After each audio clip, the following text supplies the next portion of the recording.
La Côte d'Ivoire a fait sa toilette pour accueillir les 8e Jeux de la francophonie. Chaque Ivoirien s'implique comme il peut pour la réussite de l'événement.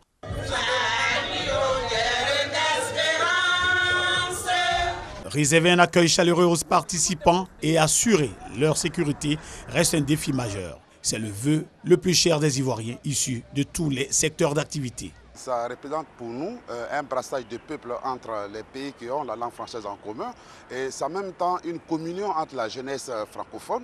Tout le monde apprécie qu'on appelle l'Akwaba ivoirien. Un autre défi est la mobilisation. Une mobilisation qui doit se faire en s'appuyant sur les communes d'Abidjan et les villes de l'intérieur du pays, associations et également les ONG. Nous avons fait des kits et nous avons distribué une semaine avant aux passagers pour leur dire qu'il y a une organisation de francophonie en Côte d'Ivoire qui se passe. Il faut que vous venez nombreux pour venir soutenir.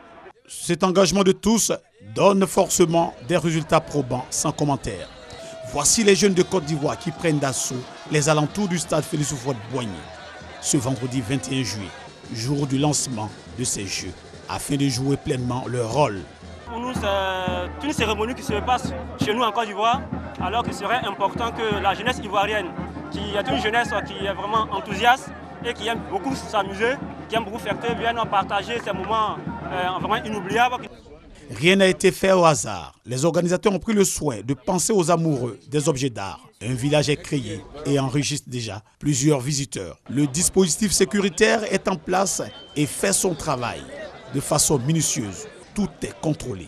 Les Ivoiriens ont besoin de paix pour que les Jeux de la francophonie soient un succès. C'est tous ces Ivoiriens qui sont mis ensemble pour que la fête là soit une réussite. Si vous allez tout à l'heure, vous regardez au stade Félix Houphouët-Boigny, il y a la mobilisation totale. C'est les Ivoiriens, c'est la Côte d'Ivoire. La francophonie est le plus grand événement sportif et culturel que la Côte d'Ivoire enregistre depuis la crise post-électorale. 4000 athlètes prendront part à cette compétition qui va durer 10 jours. Pas de joie dans le camp de la Côte d'Ivoire. Pour leur première sortie aux 8e Jeux de la francophonie, les éléphantos se sont inclinés face à leurs homologues de la Guinée. Et pourtant, ce sont les Ivoiriens qui vont ouvrir le score dès la 13e minute avec Akeloba.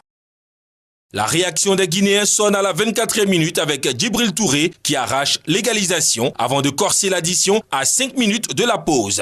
La Guinée mène 2-1 à la mi-temps. Au retour des vestiaires, les Ivoiriens sont les plus entreprenants mais ne trouvent pas la faille. Ils sont surpris à la 77e minute par un 3e but guinéen. But signé Cissé Sayouba. Malgré la réduction de Meleke Ulrich à la 88e minute, la Côte d'Ivoire chute d'entrée dans cette compétition. Mais les éléphants auront à cœur de faire mieux lors de leur deuxième sortie face au Burkina Faso.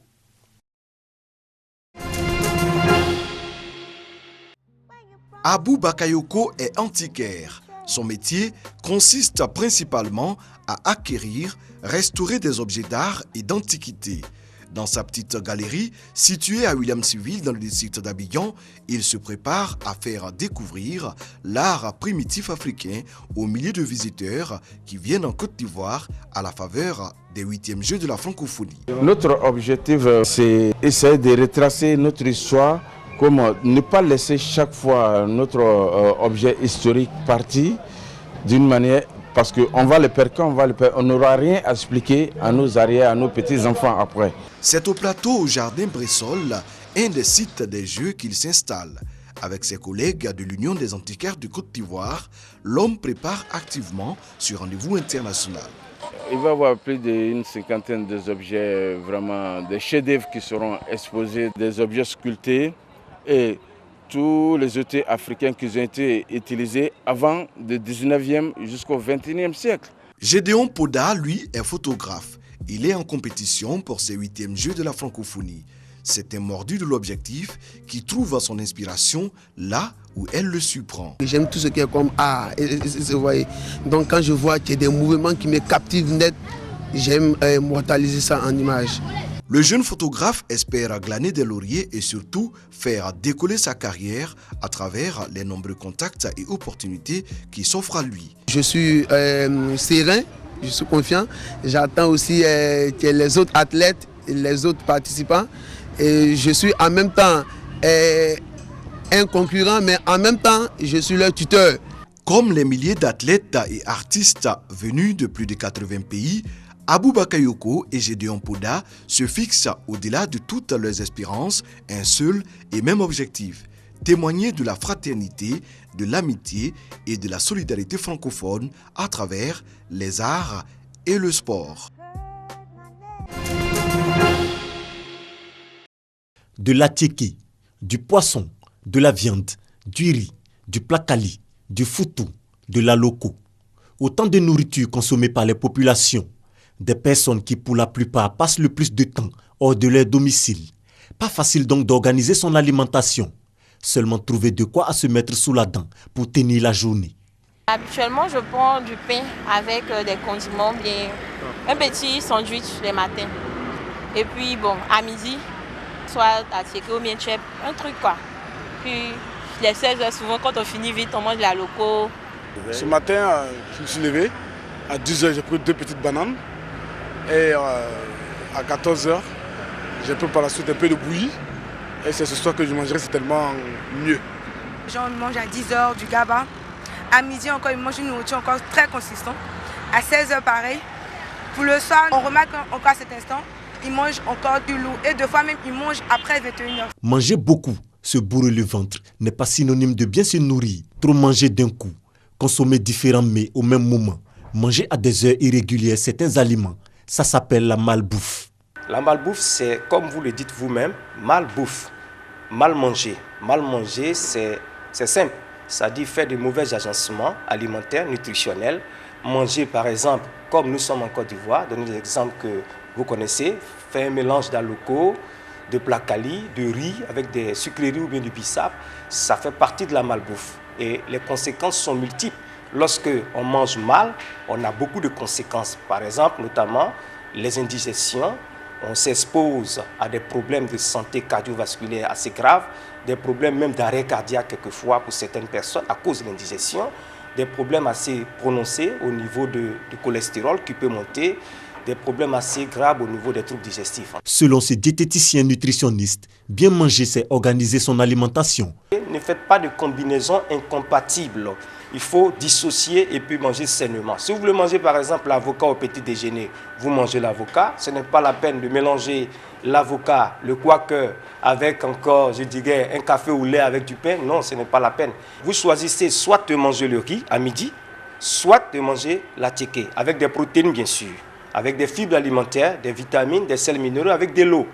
Voilà, c'est ce qui est recommandé sur le plan nutritionnel. Mais si vous mélangez le riz et l'attiéké, sous prétexte que vous n'êtes pas rassasié, vous verrez que vous aurez des lourdeurs digestives, vous allez fatiguer votre organisme inutilement, votre foie inutilement.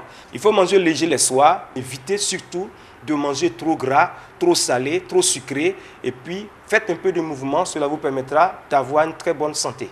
La mauvaise alimentation est cause de nombreux maux, à savoir le surpoids, l'obésité, les maladies cardiovasculaires. Pour une bonne santé, il faut manger sain et équilibré. 21 juillet 1954, fin de la conférence de Genève et début de la guerre d'Indochine. Les accords de Genève marquent la fin de la guerre d'Indochine opposant la France au Vietnam, dirigée par Ho Chi Minh depuis 1946. Le traité est rédigé à la suite du camp retranché de Dien Bien Phu. Il est officiellement signé le 20 juillet 1954 à minuit puis ratifié le lendemain à Genève entre la République française et la République démocratique du Vietnam, non utilisé par le gouvernement Viet Minh. Les États-Unis et l'État du Vietnam créé par les Français en 1949 en remettant au pouvoir l'ancien empereur Bao Dai ne signaient pas la déclaration finale. Le non-respect de ces accords d'armistice a conduit à la guerre du Vietnam que certains qualifient de deuxième guerre d'Indochine. En près de 10 ans, cette guerre a coûté à l'armée française 92 000 hommes, dont 19 000 Français de la métropole, 30 000 Africains légionnaires, sans compter 114 000 blessés et 30 000 prisonniers. Malgré cela, au moment de la signature de l'accord, le corps expéditionnaire français conserve sur place 561 000 hommes. Les victimes vietnamiennes ont été quant à elles évaluées au nombre d'environ 500 000.